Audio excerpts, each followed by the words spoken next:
This is my favorite VN of all time. These are my fucking children. Hi there.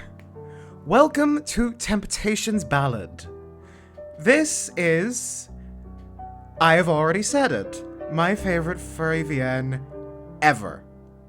Out of all the ones I've read, this is the one I have the most affection for. And I decided I don't care that I've already done this, technically, on another channel. I don't care that I've done this with other people already. I don't care. I'm doing it again because I deserve a treat.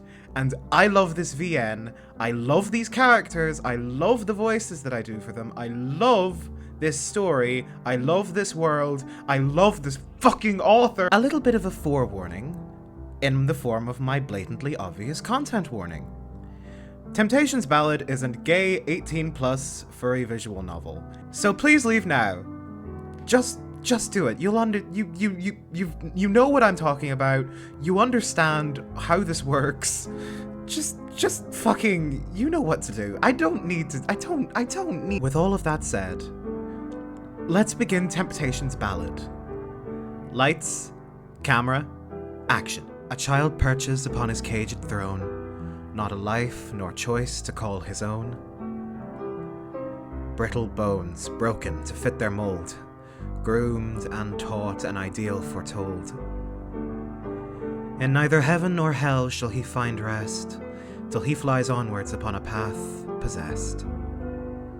Perhaps one day my soul shall soar free. Oh, how I wish to be anyone but me. Triple question mark.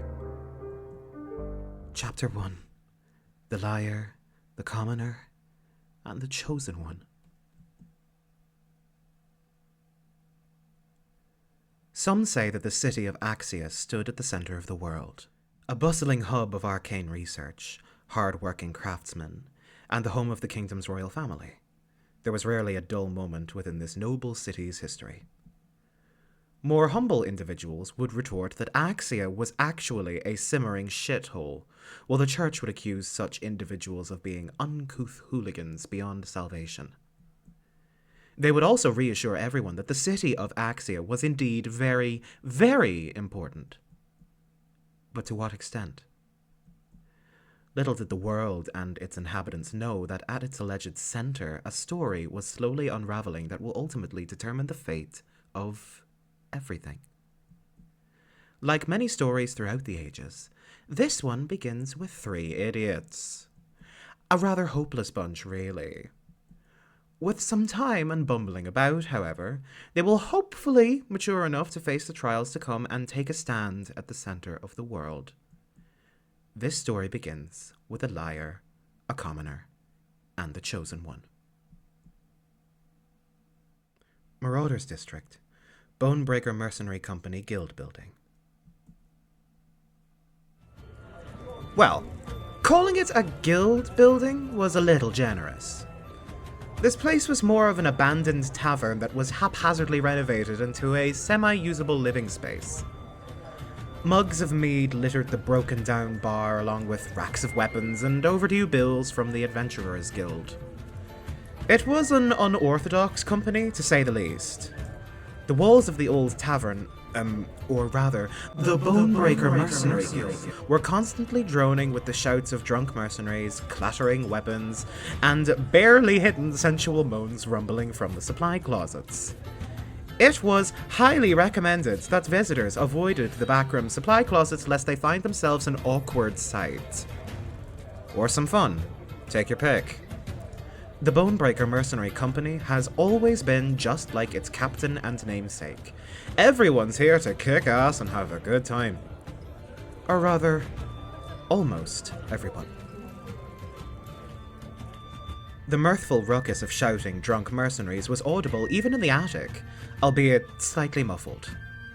It was just quiet enough for Cole to practice his lute in relative peace. The young hyena strummed the tattered strings on his instrument, humming softly over the intoxicated chattering from downstairs. He was technically supposed to be doing weapons training at the moment, though Cole was never one to simply do as he was told. He plucked a C sharp and immediately winced at the sound. Out of tune already? This old thing ain't gonna last much longer. Ah, shit! There was an ugly twang, followed by a sharp yelp. As Cole had tightened the pegs on his decrepit lute, a string snapped and whipped painfully against his finger. He winced and suckled his thumb in dismay. Bollocks. Looks like that's the end of practice for today. How the hell am I gonna get another lute without Papa finding out? Suddenly, the entire building shook with a resounding boom as the heavy entrance doors were kicked open. The guild rumbled with whooping and hollering cheers from the dozens of mercenaries in the lobby. Cole's shoulders slumped as he slowly forced himself onto his feet. And he's back. The din of hollering men was enough to rattle the mugs on the bar tables. The boss is back! There's our man! Marrow, how was the job? Shut your traps! The room immediately fell silent. Marrow Bonebreaker grumbles as he stomped through the door, his massive shadow darkening the entire room as he turned towards the bar.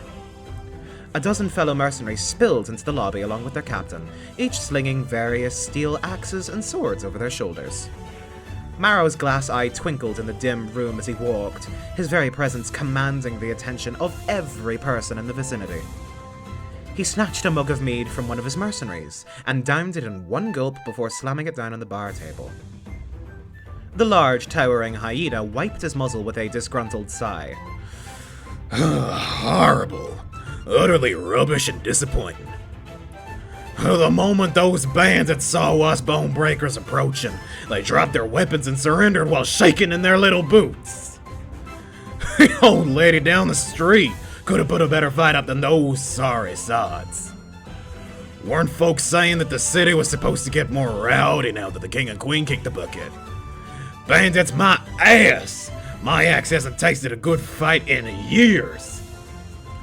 The other mercenaries in the lobby grumbled in disappointment. Oh, shucks, Captain. You mean you didn't even get to fight? A sly grin suddenly stretched across Marrow's face as he thumbed the handle of his great axe. Well, now I didn't say that, now did I? A few of those measly bandits were stinking mages. Shot a few little fireballs at us thinking they were smart.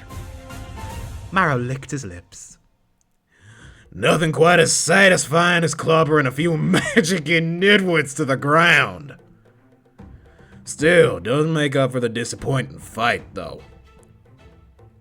A voice suddenly mumbled from behind the heavy entrance doors. Really now? The bandits were arrested and we got paid. Isn't that enough? Oh, but what's the point of being a merc if we can't even have fun kicking ass? The front doors creaked open as another, shorter hyena heaved a large sack through the guild's entrance. No shit. Hamish, the mercenary captain's right-hand man, rolled his eyes as he lugged the heavy bag of coins onto the bar. The money, a stable job, this big shack that we're all living in. It's a guild building! Hamish rolled his eyes and ignored his overly cheerful captain.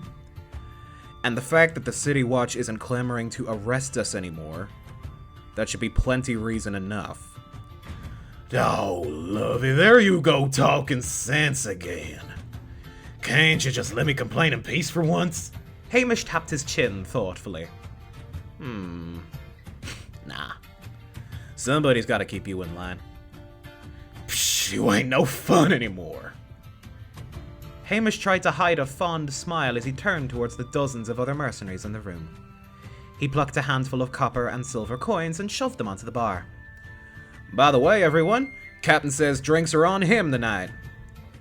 The entire guild erupted into cheers of whoops and hollers as the rowdy mercenaries raised their tankards in glee. Yes! You're the best captain we could have ever asked for, boss! You bet your ass I am! Marrow chuckled and threw a loving arm around Hamish's shoulders as they settled down at a table. A few of the mercenaries working at the bar eagerly passed more tankards of ale to the pair of hyenas. Marrow grinned and took another deep gulp. Ah, gotta make our own fun of this boring-ass city now, don't we? Speaking of which... Hamish shot Marrow a withering look as he felt a large hand snake down the small of his back and fiddled teasingly at the hem of his breeches. A little early in the morning for this, don't you think? No, Lovey, the job was so boring. You don't mind cheering me up a little, don't you? Ow! Marrow felt a sharp pinch and retracted his arm with a pout. Maybe later. Didn't you have something you needed to do? Something to do? Marrow's eyebrows perked up in realization. Oh, right! How could I have forgotten? He leapt up and began rummaging furiously through the sack on the bar.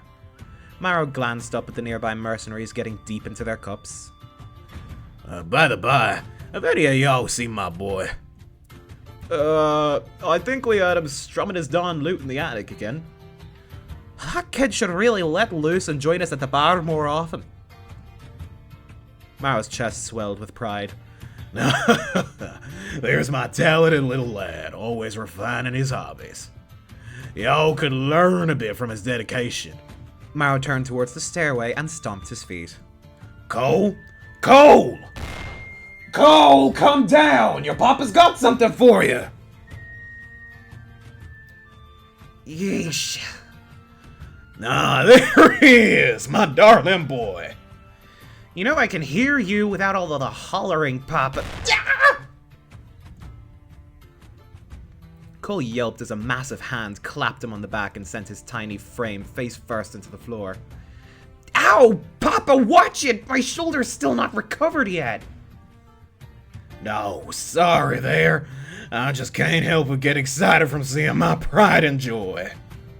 Especially when he's so dedicated to practicing his passion so damn much. How's that little loop of yours treating you? Oh. Cole's shoulder slumped. It, broke when I was practicing this morning. Weren't you supposed to be doing weapons training this morning? Not now, Hammy. I'm trying to be a positive influence here. Now, where was I? Aha! Surprise, my boy! Marrow grinned gleefully as he pulled something large from inside the sack. Cole felt his jaw drop.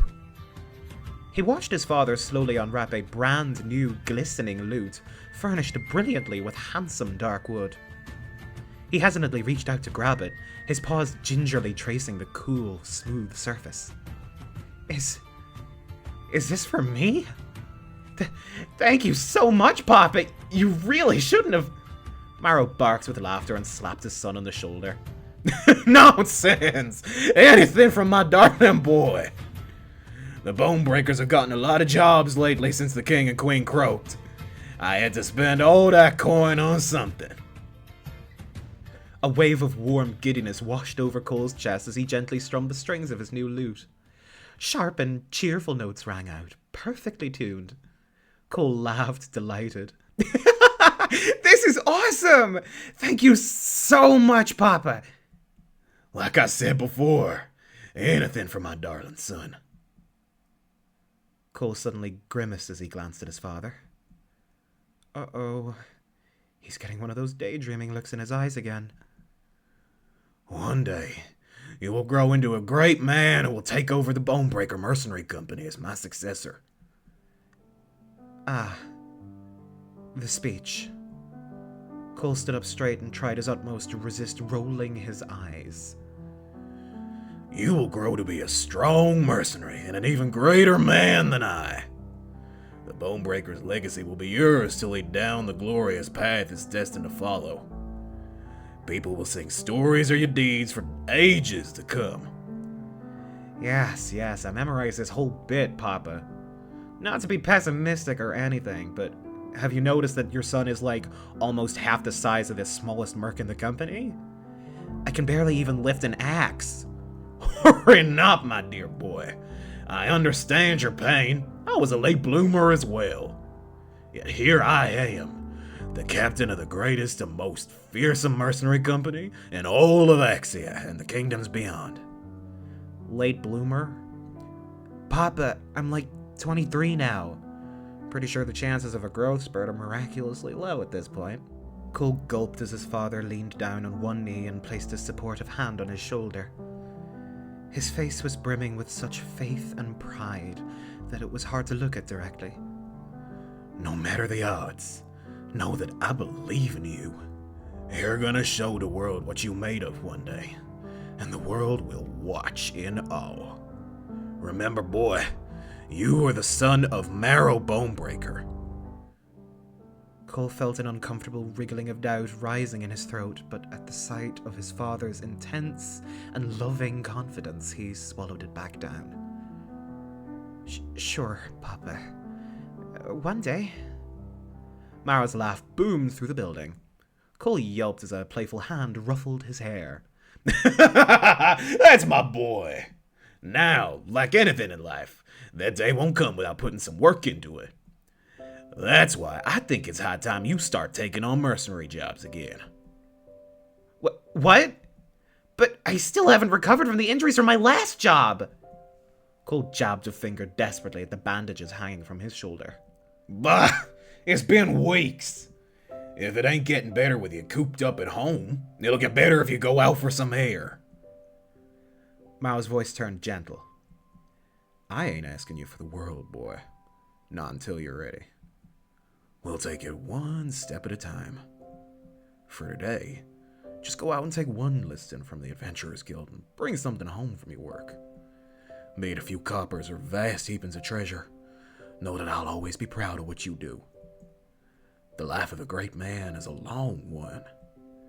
There is no need to rush, but we should always be moving forward. A mix of affection and dread rolled through Cole's chest as he glanced between his father's brimming pride and the new furnished loot in his hands. His grip tightened on it as he sighed. Right, Papa. I'll do my best. Atta boy. Go show 'em what you're made of.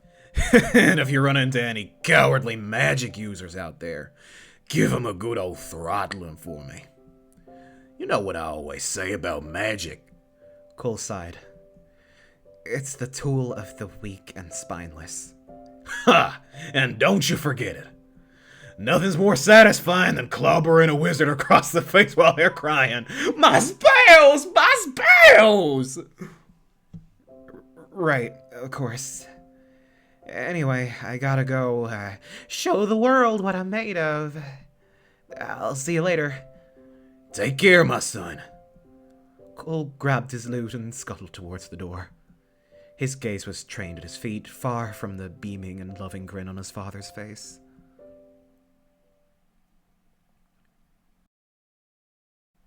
Cole had scarcely taken a step outside when he was pulled aside by Hamish, who was wearing his usual gruff look of concern. Cole mentally groaned as he was dragged to the quiet supply closets at the back of the tavern, guild building. He chuckled at the usual sound of low moans rumbling from many of the closets. All of the men in the Bonebreakers Mercenary Company knew what happens back here. Whoa, Hammy. Dragging me straight to the supply closets is a little direct, ain't it? Plus, aren't you all chummy with Papa? I'd hate to be an awkward homewrecker. Hamish's eyebrows shot up so quickly, Cole almost thought they had left his face. What? No, that's not why I... Hamish muttered under his breath and slammed a fist against the thin wooden walls. Quiet down! The moans from the various closets grew slightly more muffled and quiet. Just slightly. Someone from one of the closets whispered a very quiet, "Sorry," followed quickly by a chorus of snickers. Bunch of horny dumbasses. Anyway, on to the real business. Hamish suddenly swiped at Cole's bandaged shoulder. Hey! Cole stumbled backwards in shock. Hamish's eyes narrowed. The bandages abruptly faded into nothingness, like wisps of heat on a hot summer day. Underneath, Cole's shoulder appeared completely uninjured. The air buzzed. It was faint, but it was unmistakably the soft glow of magic. A minor illusion, eh? When did you learn a trick like that? I... Cole's breath hitched. He felt his stomach drop. I can explain.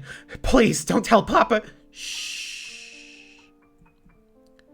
A hand rested gently on his shoulder as Cole fought the urge to flee. Hamish sighed. Relax, Cole.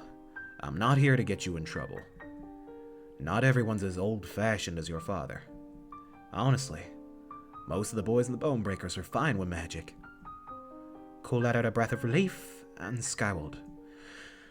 If you were fine with it, you could have just left me alone. Hamish sighed and rubbed his temples. I'm just worried about you, kiddo. I think it's high time you had a long conversation with your pa. Cole scowled deepened and he crossed his arms defensively. What are you on about? Hamish scratched his chin and closed his eyes, as though cautiously preparing his next words. Are you sure you really want to take over the Bonebreakers when you're older? What? Anger surged through Cole's chest as he gripped the cold wooden handle of his new lute. Of course I do! Papa didn't raise a disappointment. I'm not saying that you're a disappointment. Are you? What exactly are you trying to say then? Cole took a step forward, the fur of his mane standing on end. I am Collody Bonebreaker, son of Marrow Bonebreaker, the most famous and feared mercenary in all of Axia and the kingdom beyond. I don't need Papa's little lackey to tell me what to do. A heavy, tense silence hung over the hallway as Cole glared into Hamish's unflinching eyes. Finally, the older man sighed. All right, then. You'll follow your father's footsteps. What about your magic? Oh, if you're trying to blackmail... Hamish held up his hands. No, I'm trying to hold a conversation, kiddo. I just think that most of your talks with your father have been rather one-sided. Wouldn't it be healthier if you two sat down and took some time to talk about how you really felt? At the very least, let him know about your talents. Magic is the tool of the weak and spineless. And you're neither weak nor spineless. You've got real skill with that magic of yours, kid. Are you just gonna keep lying and hiding it from your pa to live up to his ridiculous expectations? Yes! There was something satisfying about getting under Hamish's skin. Papa's right-hand man usually held himself with unwavering sternness. Now he was just massaging his temples in frustration. Oh, you certainly have your pa's hard-headed stubbornness. Are you truly determined to pretend to be a big, axe-swinging barbarian for the rest of your life when you clearly don't want to? Papa is Marrow Bonebreaker. What are people gonna say if they find out that the strongest mercenary in the land has a weak little pipsqueak for a son who can barely swing a sword? I'll fake it till I make it somehow. Lying to Papa feels better than disappointing him. If Marrow's ego was truly that fragile, I'd smack him out of this guild myself. Go talk to your father, Cole. He loves you dearly, magic or otherwise. I'm sure he'll understand. Yeah, sure. And I'll be the next king of Axia, Cole thought to himself as he stomped past Hamish with a huff. The wooden floors creaked as the older hyena turned to follow him. This guy's worse than a mother hen. I gotta get out of here. Cole glanced up with a smirk. Speaking of uncomfortable conversations, when are you gonna start officially courting Papa for real? Just want to brace myself in case I come home to an official second dad. Whatever calm collectedness Hamish held immediately collapsed as his face erupted into a harsh red hue. Excuse me? That's none of your business. Cole smirked as he shoved past the spluttering hyena. I'm just saying, Maybe once you're officially my papa number 2, I'll actually listen to your nonsense. Anyway, ta-ta! I got an adventuring job to worm myself out of. With that, Cole stomped out the door and left a spluttering Hamish behind.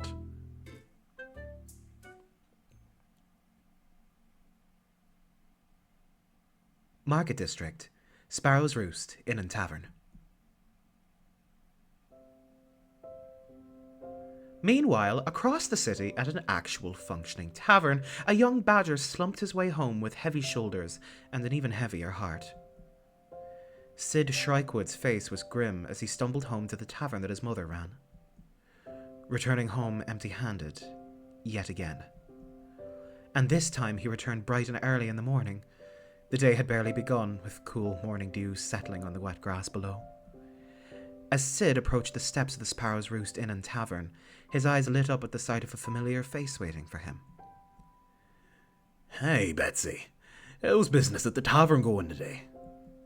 Hope the customers have been treating you well. Sid sighed and plopped down on a large stone next to his longtime friend. As for me, well, the morning's just started. It's already a shit day. He buried his face in his hands. Got kicked out of my scribe apprenticeship. 3rd day on the job. That's got to be a new record. Mom's gonna kill me at this rate. What am I supposed to tell her? Sid shook his head and grabbed a nearby broom lying next to the Sparrow's Roost Inn's entrance. He absent-mindedly began sweeping the dirt and grime off the tavern steps. Rhythmic chores always helped him clear away dreadful thoughts. The chores also helped relieve some extra work from his mother's already massive workload, which was always a plus. Sid's mother was always working, bustling about in the tavern and serving customers day and night. His heart lurched painfully in his chest when he returned home every night to see her slumped over a chair in exhaustion. Her hands had grown coarse with calluses, and she's complained of back pain as of late. Naturally, Sid often showed up at the Sparrow's Roost Inn and Tavern to help out whenever he could. Usually because he got kicked out of yet another apprenticeship job. Sid sighed and paused his sweeping to look down at Betsy. She silently stared back at him, ever the good listener. Hey, Betsy. This is like the 5th apprenticeship I got fired from. I really want to make Mom happy and get a cushy job, but none of this feels right for me, you know. An amused chuckle left Sid's throat as he tried to imagine himself as a scribe. Me? Cooped up in a cushy commoner job. I mean, I'm a commoner true and true, but I always dreamed of being something bigger, you know. Sid twirled his broom with practiced swings, slashing at the air enthusiastically as though it were a sword. No, Sid the Adventurer! That rolls off the tongue way better. Going out into the world to perform heroic deeds, amassing glory, and saving the day like the champions in storybooks. What do you think, Betsy? Ribbit. Betsy, as usual, did not answer for the simple fact that she was a toad. Ever the good listener, she continued staring up at Sid with deep, understanding eyes as she perched on her usual basking rock. Right! I'd make a fantastic adventurer. Bards was singing my legend one day. Just you watch. Hey-ya! Hey-ya! Sid swung his broom sword in the air with wild and brash sweeps. He imagined fending off an invisible foe as he jabbed and thrusted his heroic weapon to and fro. Hey-ya! Take that! Whoops! His foot suddenly slipped on wet cobblestone and he tumbled forward with the grace of a damp log. As Sid tumbled, he lost his grip on his very heroic broom sword and yelped as it soared in the air. Right as the tavern doors creaked open. "Sid, dear, are you—" Ouch! Sid's mother winced as a flying broom handle smacked her right between the eyes. Mom! Oh my gosh, I'm so sorry. I didn't mean to. He rushed to his mum's side as she gingerly rubbed her bruised forehead. Ilya looked up at her son with an exasperated yet fond smile as she pinched his cheeks. "Oh, it's quite alright, dear. Your mother's made of tougher stuff than this." Are you pretending to be a sword fighter with the broom again? Because the windows were open and the whole tavern could hear and see you. What? They saw! Sid's ears flattened against his head as he flushed pink. That was a private conversation. With your frog? Ilya glanced down at Betsy doubtfully. Excuse you? Betsy is a noble toad and a good friend. Sid watched as his mother sighed deeply and buried her face in her hands. It looked like she was doing her best to keep a straight face and avoid chuckling. Or crying. Sid couldn't tell at this point. Oh, sweetheart. I heard your, conversation earlier. Were you fired from your apprenticeship again? Sid's shoulders slumped as he stared anywhere but his mother's prying eyes.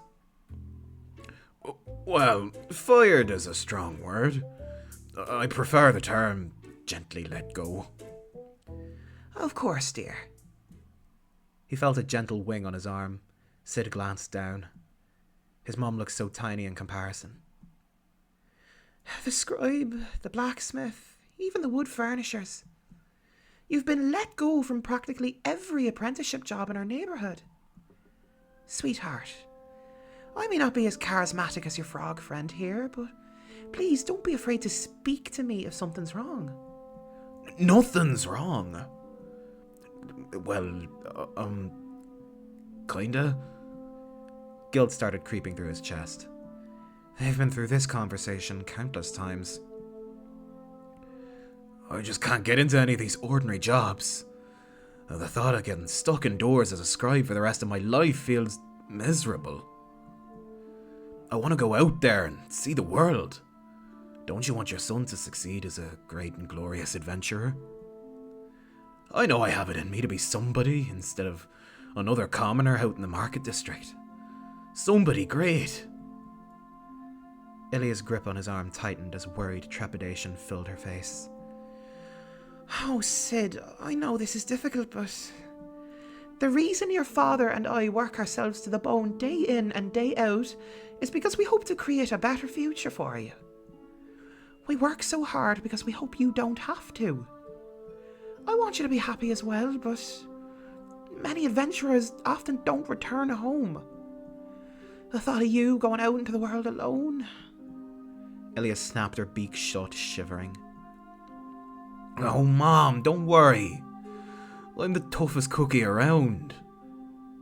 Are you really never going to let me be an adventurer? Ever? The Adventurers Guild is just a short walk away in the Marauders District. It's so close, I could practically taste it. Well, I suppose... Yes! Is that a yes? No. Ilya sighed as Sid emotionally deflated like a trampled balloon. No, don't give me those sad puppy eyes. Your father and I had a long talk this morning and we came to a decision. She took a deep breath. If you're going to go out doing wildly dangerous adventuring jobs, it'd be a great comfort to your father and I if you had some trusted friends by your side. If you find a few dependable friends to form an adventuring party with, I suppose you can go talk to the Adventuring Guild. Sid perked up and then immediately groaned. Bold of you to assume I have friends in general. People always laugh at me.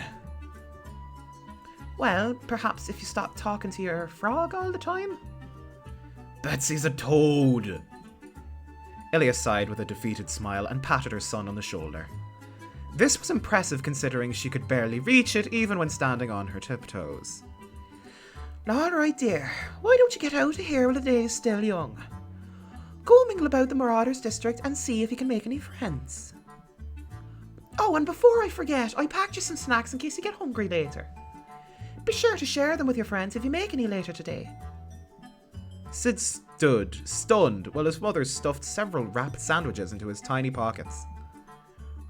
Wait, you're really giving me a chance? Oh, thank you so much, Mom. I won't disappoint you. Oh, you never do. I love you, sweetheart. Sid was already prancing halfway down the street, practically vibrating with excitement. Love you too, Mom! And if you don't manage to find anyone for your adventuring party, your father's looking for an assistant for his cheese shop. And he's gone. Ilya clasped her hands together and tried to ignore the anxious knot tugging at her chest. She looked down at Betsy, croaking happily on her rock. Oh, wise frog, what do you think? Oh, what are the chances my son comes back a wiser and more sensible young man? But Ilya sighed. I thought so.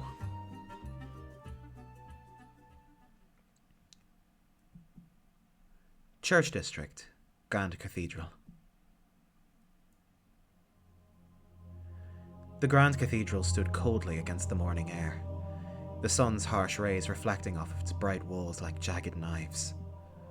Most of the inhabitants of the Grand Cathedral had already left the main hall to perform their daily duties, save one. A lone knight stood solid in an empty corner of the hall, her sword and shield drawn ready at her side.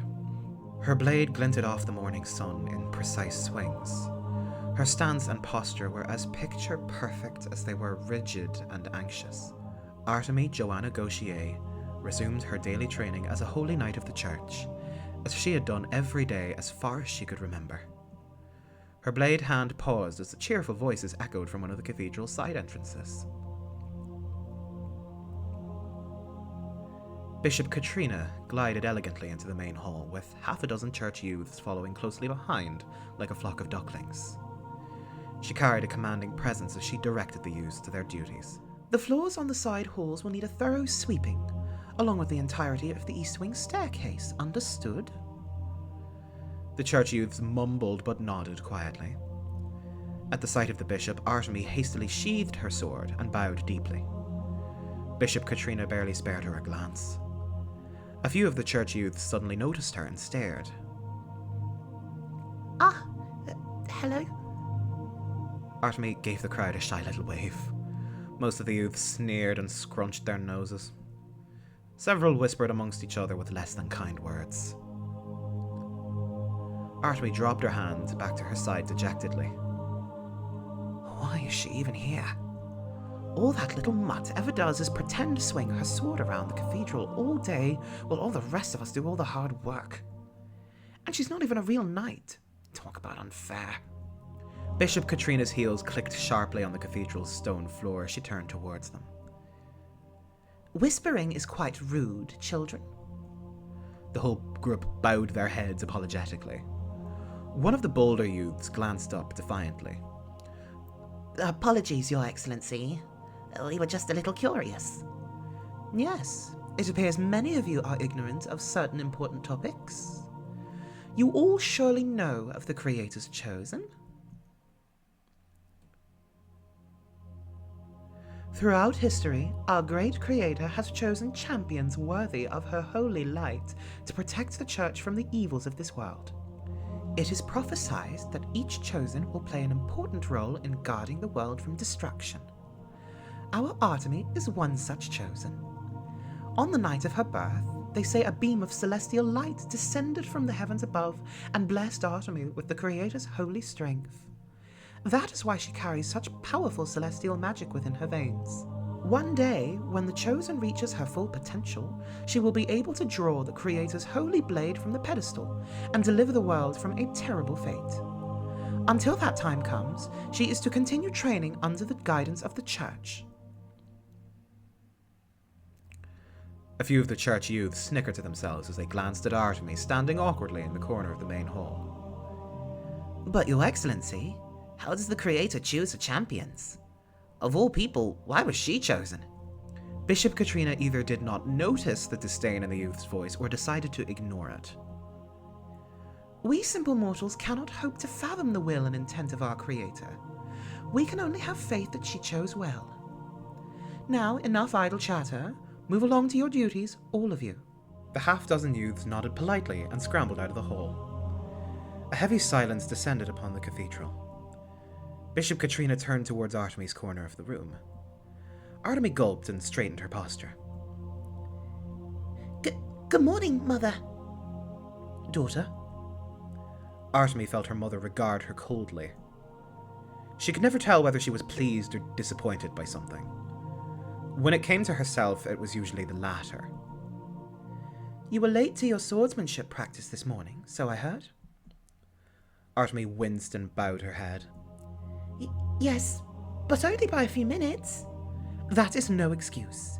You are the chosen one. The world has higher expectations of you than that of a mere knight. My apologies, Your Excellency.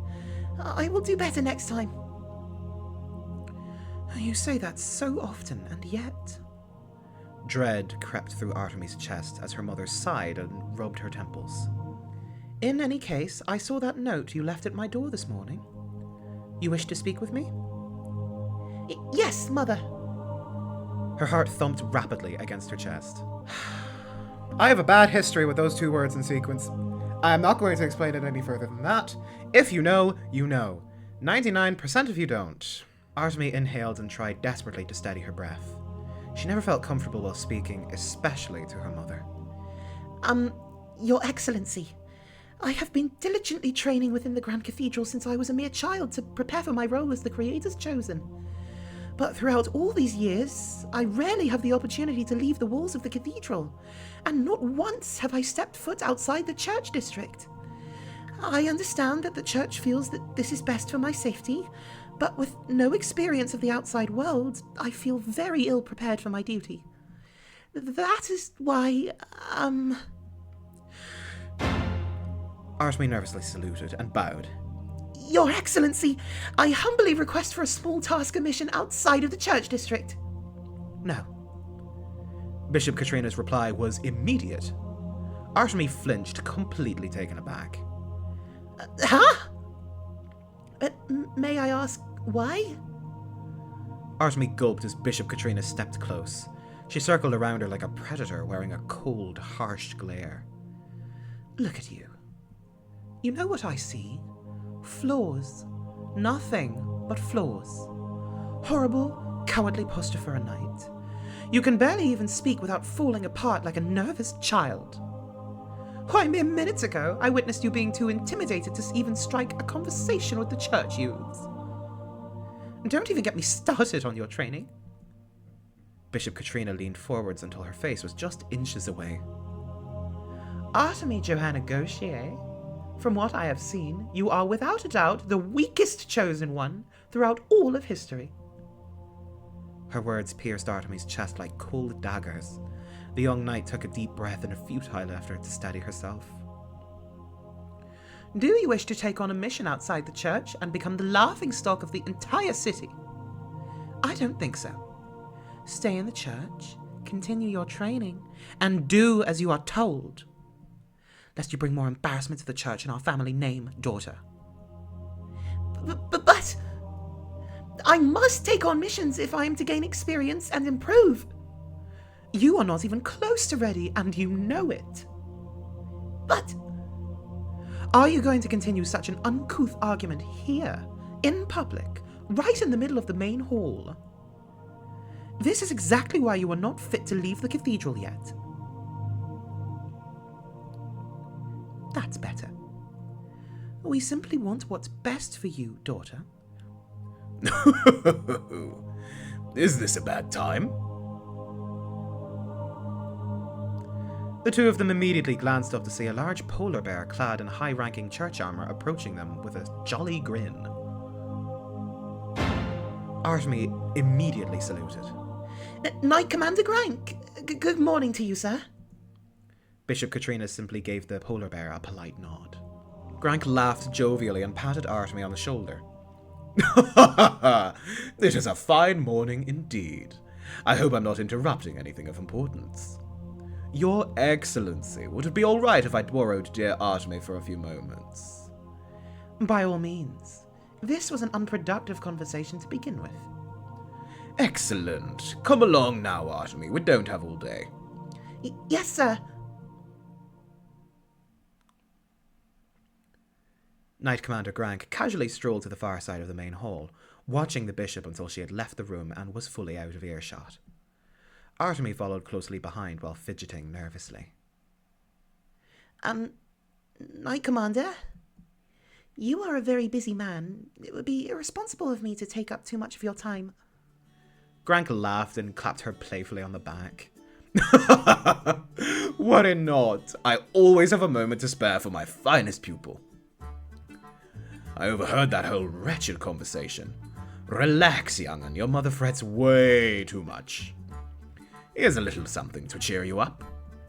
They were selling these fresh cinnamon chocolate chip cookies from the bakery in the market district. Help yourself. Artemy's stomach rumbled as she watched Grank pull out a fresh box that filled the air with a pleasant, sugary scent.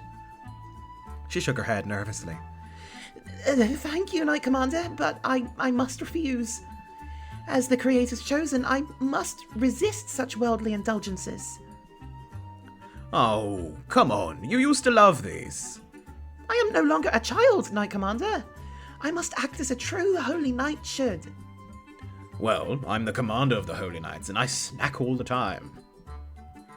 Well, that is very different. Knight Commander, you're an adult. You have things all figured out already. Ha! Grank nearly choked on a chocolate chip. Mother says I must get my act together or I will be a disappointment and shame to the title of Creator's Chosen. Grank hummed cheerfully and tossed the box of cookies into Artemy's face. His deep laughter echoed through the main hall as Artemy scrambled to catch it before any pastries scattered onto the floor.